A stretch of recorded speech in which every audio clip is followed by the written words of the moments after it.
Друзья, приветствуем вас на нашем канале. С вами я, Константин, как всегда.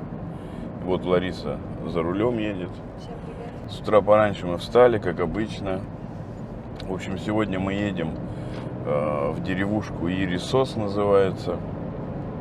У меня такое ощущение, что это вообще самая дальняя точка Халкидиков от города Салоник. Ну, я имею в виду такая, где есть большая деревня, там городочек. Навигатор нам показывает, что ехать мы будем почти 2 часа, час 40. Мы едем посмотреть туда 2 объекта недвижимости, 2 мезонеты, которые нам предложили взять в продажу. Посмотрим. Ну и поскольку мы еще не были в этой деревушке, ну как были проездом, мы еще пройдемся, посмотрим. Взяли камеры, чтобы снять, вам тоже показать что-то. Друзья, как обычно перед поездкой я немного изучила местность, ее историю. И у меня довольно-таки высокие ожидания от сегодняшней поездки, потому что это одна из самых старейших деревень восточного побережья Халкидиков. Берет свое начало еще в 7 веке до нашей эры. Как всегда, в любой части Греции можно найти археологические раскопки, места интересные, исторические. Мы будем когда уже там на месте. Все обязательно посмотрим и вам расскажем. Так что оставайтесь с нами. Я думаю, что будет интересно.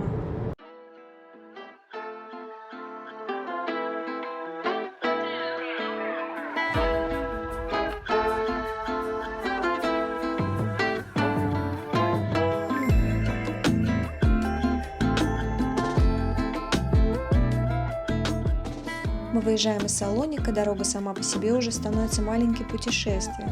Чем дальше от города, тем меньше шума и больше зелени.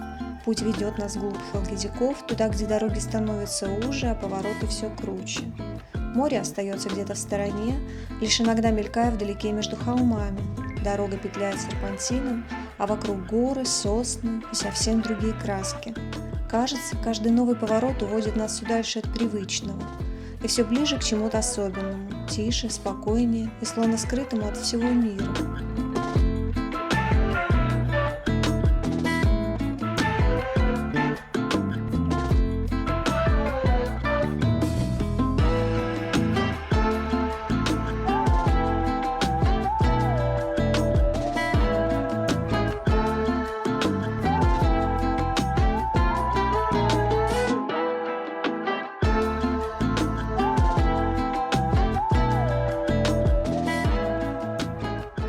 Друзья, мы наконец-то добрались до поселка Ирисос. Потратили мы на это примерно 2 часа от города Салоник. Дорога хорошая, но она петляет, в общем, как серпантин получается. Ну, она очень живописная, в общем, 2 часа, так скажем, пролетели почти незаметно. Ну как почти, 2 часа, все равно 2 часа. Запарились мы немножко по дороге. Из плюсов, что мы видим сразу, не так много, ни битком здесь, ни Бангладеш. Но мы сейчас прогуляемся по поселку, посмотрим, что к чему, как. Вам и расскажем. Пошли.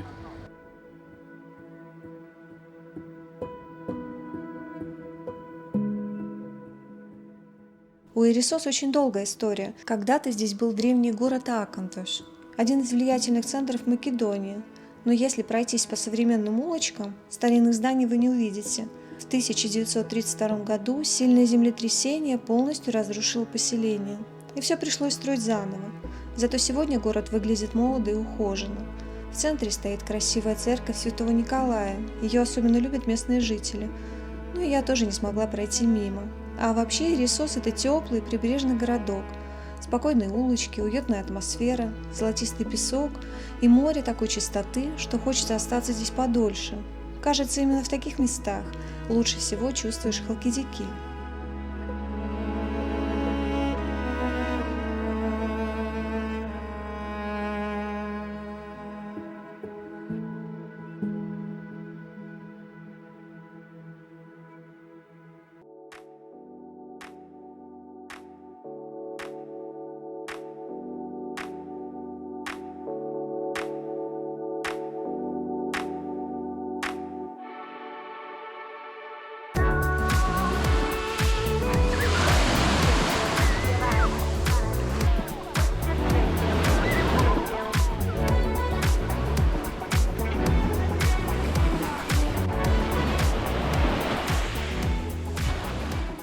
пляж Иерисоса сразу покоряет своими масштабами и атмосферой.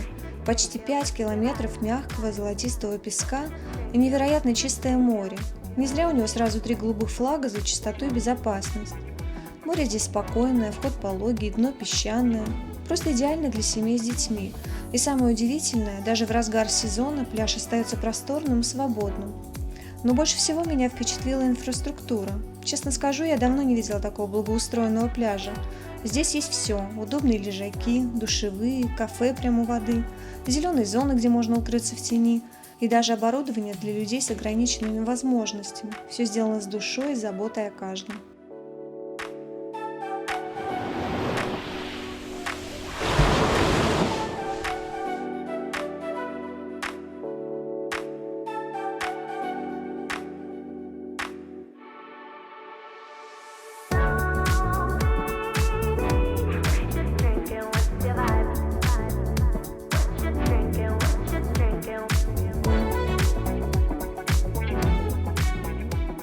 А набережная Иерисоса – это отдельная история. Уютная, ухоженная, с тавернами, кафе и местами для прогулок. Думаю, вечером здесь особенно красиво, и закаты наверняка превращают этот пляж в настоящую открытку.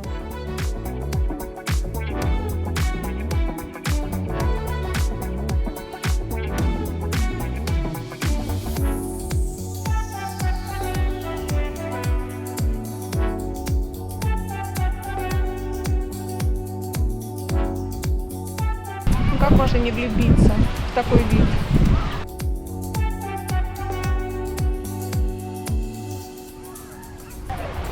Очень красивое место.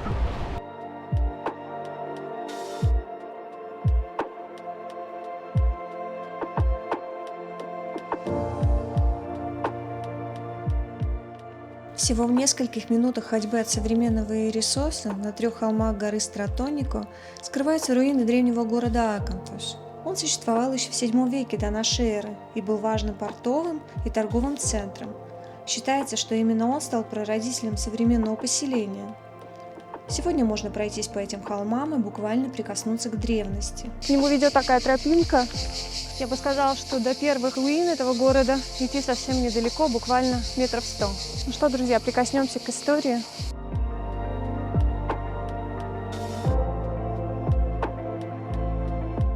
Вот эти руины датируются VII веком до нашей эры. Можете себе представить?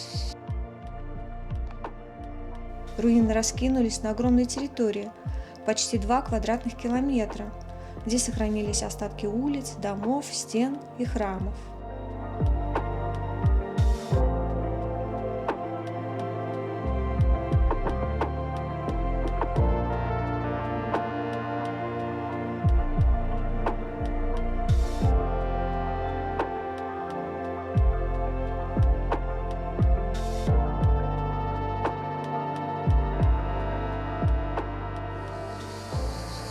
Возможно, этим лавочкам тоже приличное количество лет. Здесь и когда-то сидели люди древности и рассуждали о смысле жизни, любуясь этими красотами. Место не слишком туристическое, поэтому здесь особенная атмосфера. Тишина, пение птиц и потрясающие виды. Прогулка по холмам Акантоша словно небольшое путешествие во времени. Идеальное место для съемки, фотографий или просто для души. Ну, как всегда, совет: наденьте удобную обувь, возьмите воду и не забудьте камеру, потому что виды с холмов просто волшебные.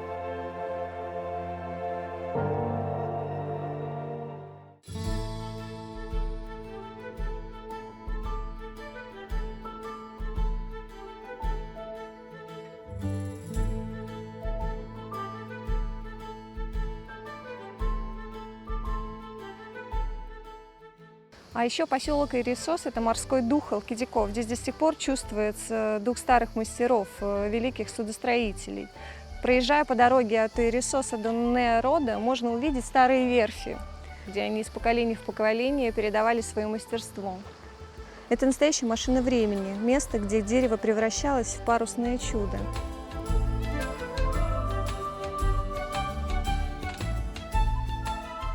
Верфи Иерисоса, или как здесь называют Карнагию, были одними из самых известных в Греции.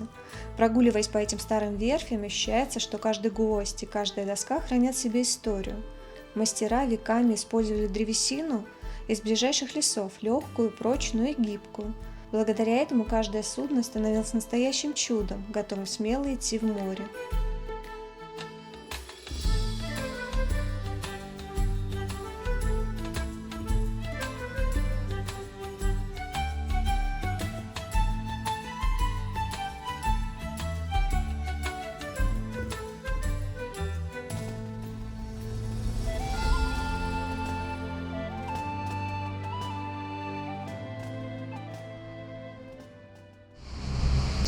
Казалось бы, в таком спокойном и тихом приморском городке жизнь течет медленно и размеренно.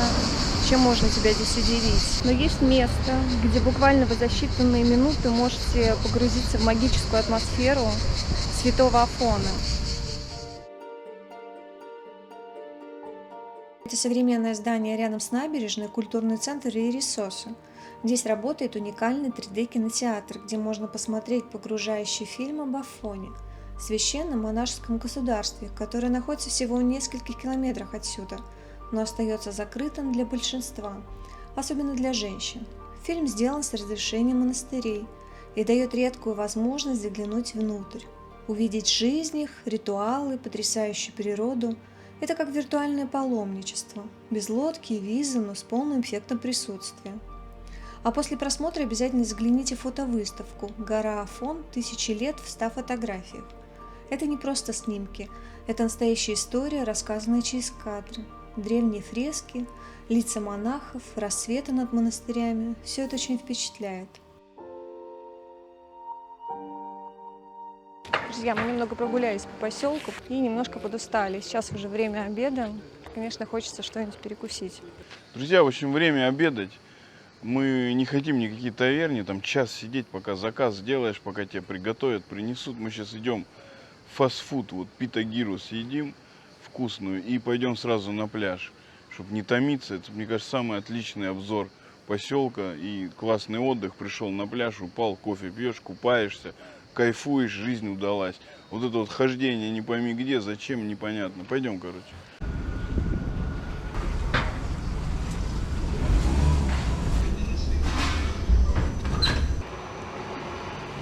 Я уже боюсь кепку снимать, потому что я во всех этих уже все кепки потерял.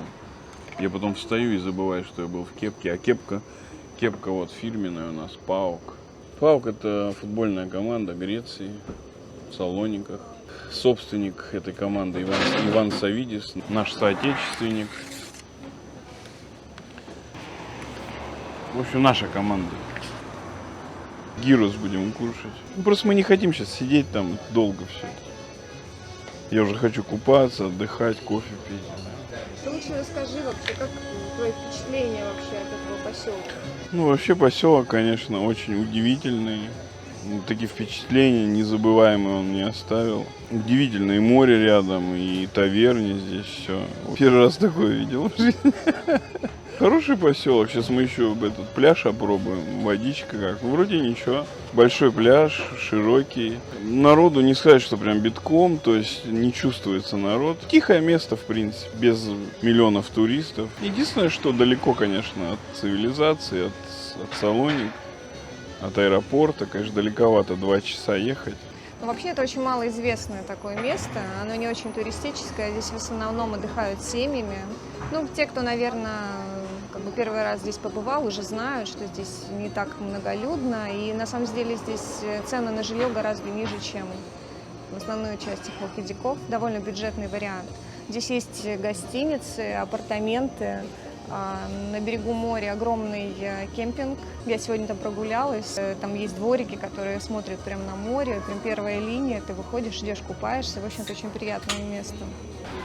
Какой здесь есть огромный плюс? Если, например, здесь море штормит, то можно переехать через перешейк и поехать купаться на другой пляж, который напротив острова Амулени. А при желании и на сам остров Амулени. Кстати, об этом острове у нас есть ролик. Мы там были 3 года назад, если не ошибаюсь. Ссылку мы оставим здесь, посмотрите. Кстати, от острова Амулени у нас остались очень приятные впечатления. Там потрясающие пляжи, райское местечко. Так что, если есть возможность, обязательно посетите это место. Я думаю, что вы получите истинное наслаждение. О, нам принесли еду. Вау. Эвхаристума. Как обычно, просто гигантский порции. Очень здесь щедрые в Иерусосе.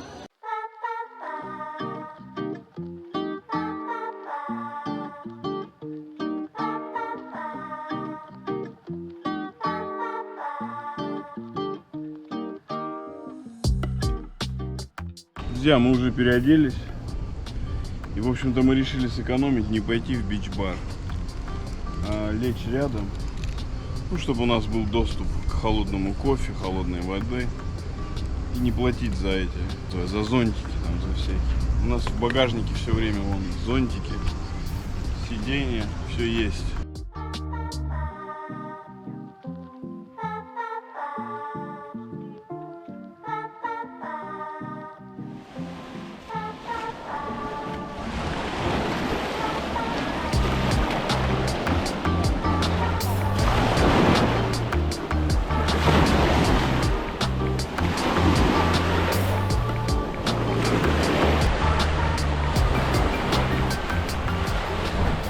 Песок вообще кайфовый, как прям массаж.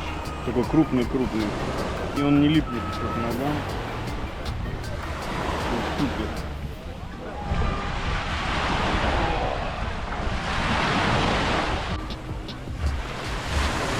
После приема пищи нельзя сразу купаться, поэтому мы ждем 20-30 минут, чтобы все это улеглось, как говорится. И мы потом пойдем нырять.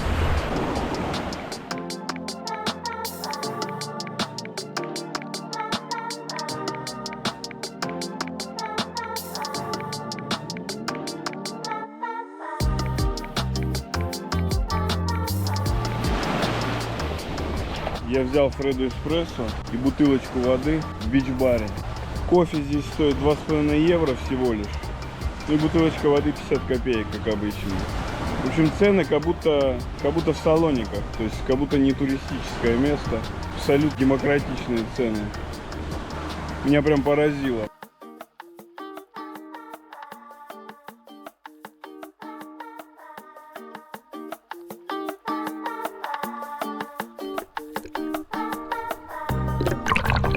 Что, как вода? Такая освежающая, но здесь очень глубоко. Ну прям очень, да, 2 километра. Глубина нарастает очень резко.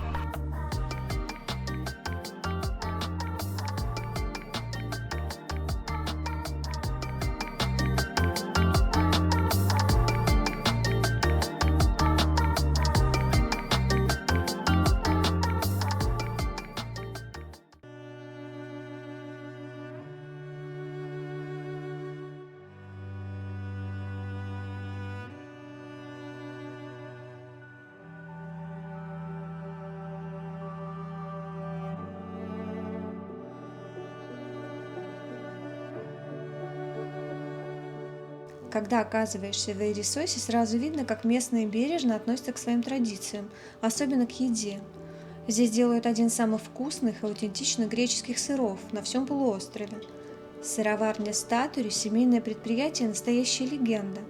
Не только потому, что их сыр невероятно вкусный, но и потому, что в 2018 году они попали в книгу рекордов Гиннесса, приготовив гигантскую головку феты весом 939 килограммов.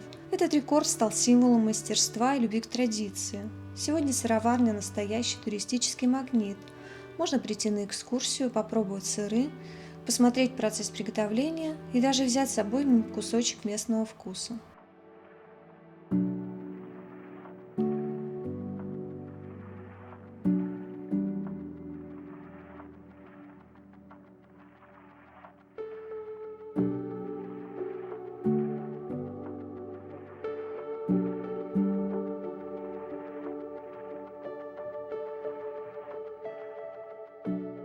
Ну что, друзья, пришло время подвести итог нашего небольшого путешествия. Иерусос — это не просто пляж, не просто море, это место, где можно неспешно, спокойно отдыхать, прочувствовать по-настоящему Грецию. Нам понравился поселок, он очень спокойный, без суеты, без беготни.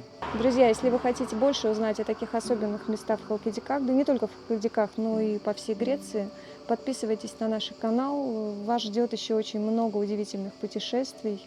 Ну и пишите в комментариях, что вы хотите увидеть, какие места и так далее. До новых встреч!